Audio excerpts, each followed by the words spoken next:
Ambassador Nicolas de Rivière, France permanent representative to the United Nations. Welcome to Al-Arabiya, sir. Good morning, Talal, and thank you for having me. It's a pleasure, sir.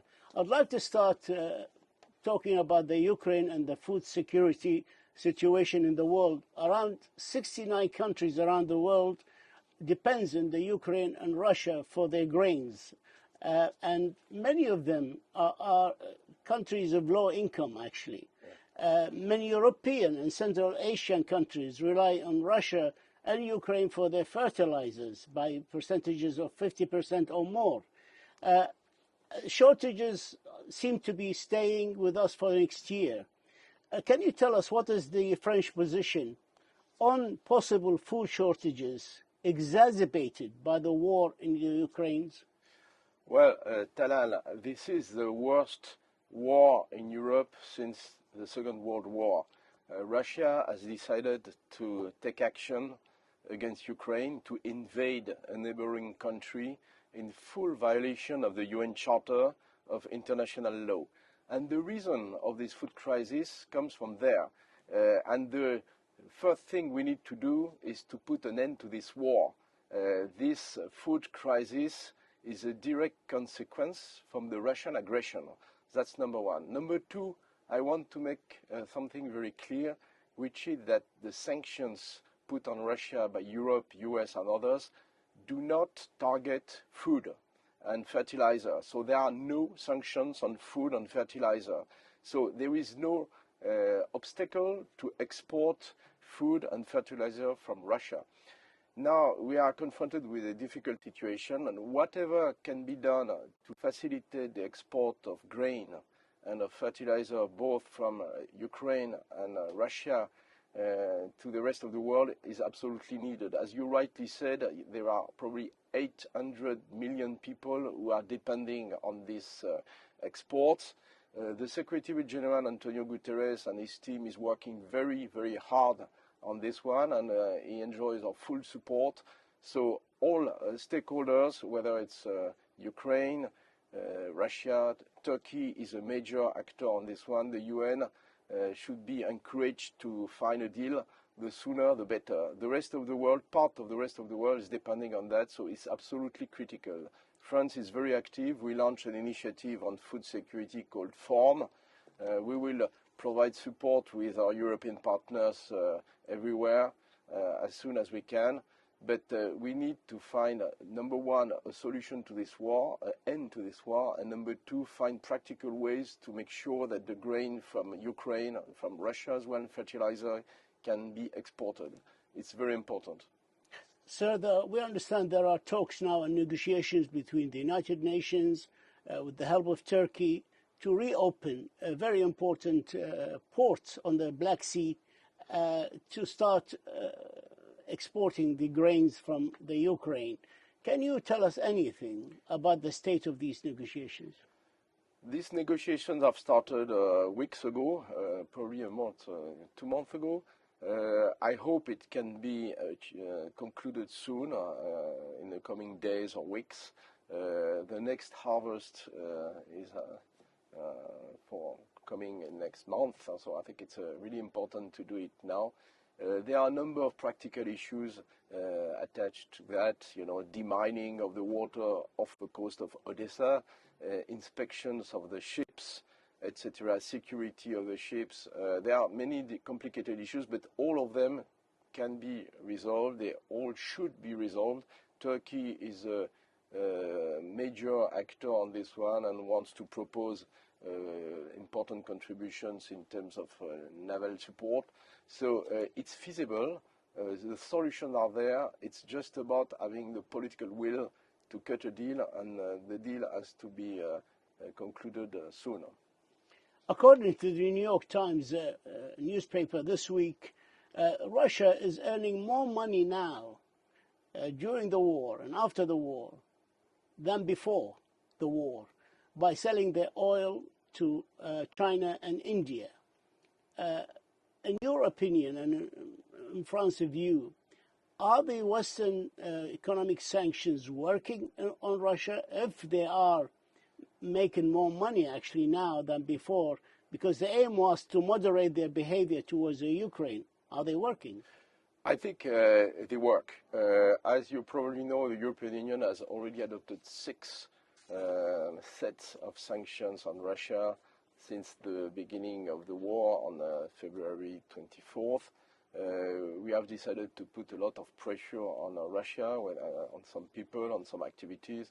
And I think it works a lot. I think it puts a lot of pressure on the Russian economy. But they're making more money. We are ready to do more. And if there are, things we can improve and correct, I think we'll be ready to improve and correct. Will the attitude of China and India be corrected? We talk to them. I think as you know, I'm not sure they are comfortable with the Russian aggression.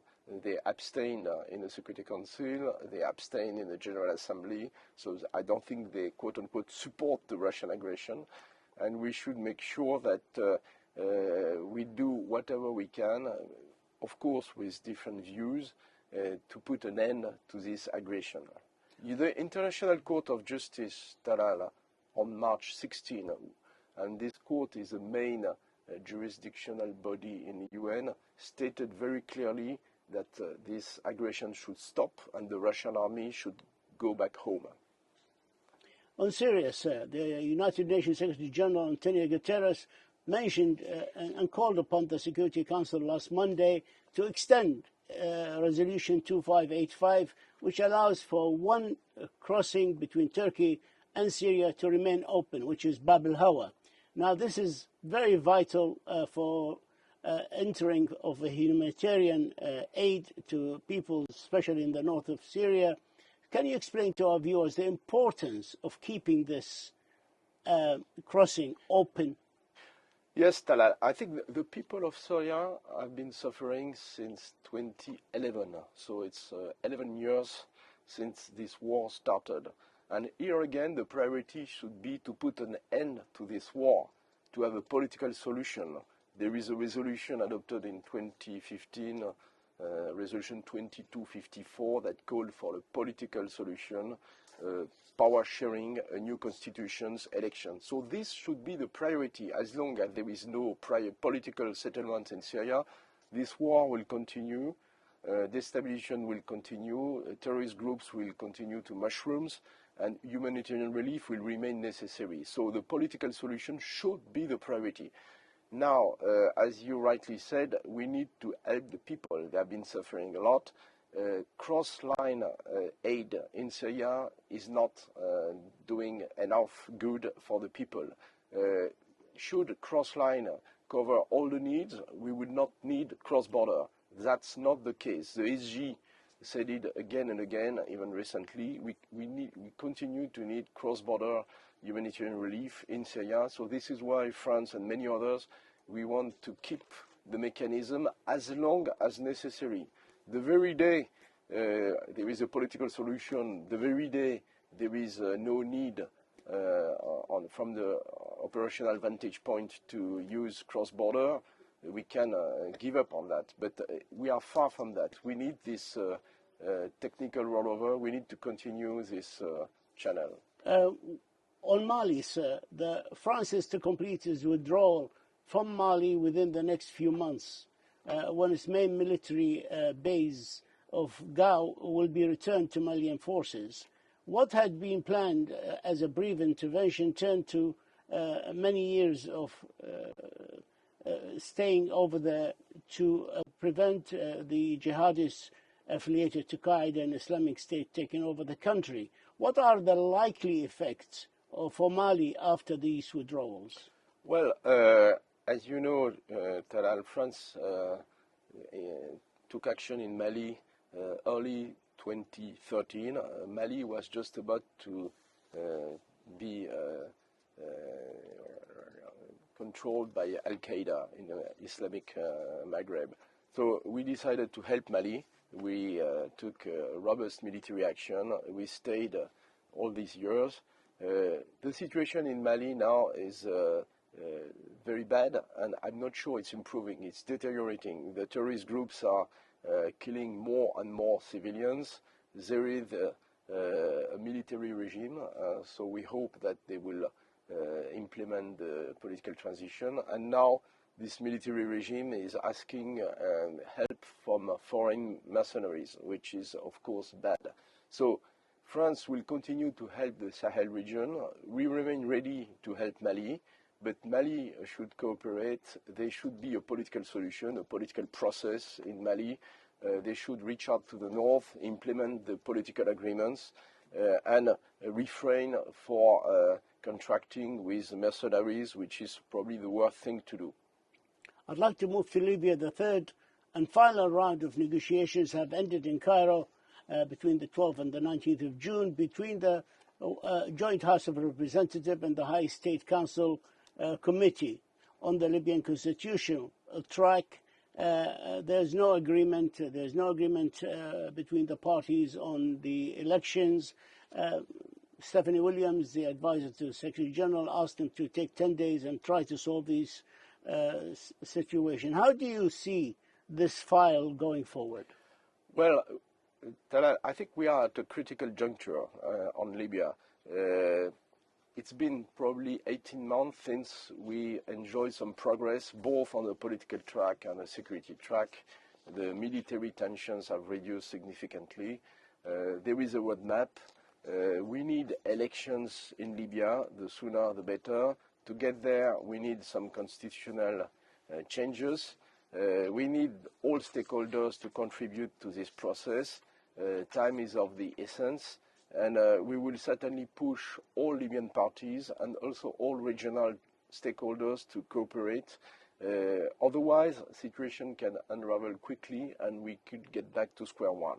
Time is catching up with us. One last question. France will take the presidency of the Security Council during ANGA in September. Can you tell us anything about the plans that you have? Very short. We may or may not organize a high-level meeting during the high-level week. It's for my president to decide. We keep you posted.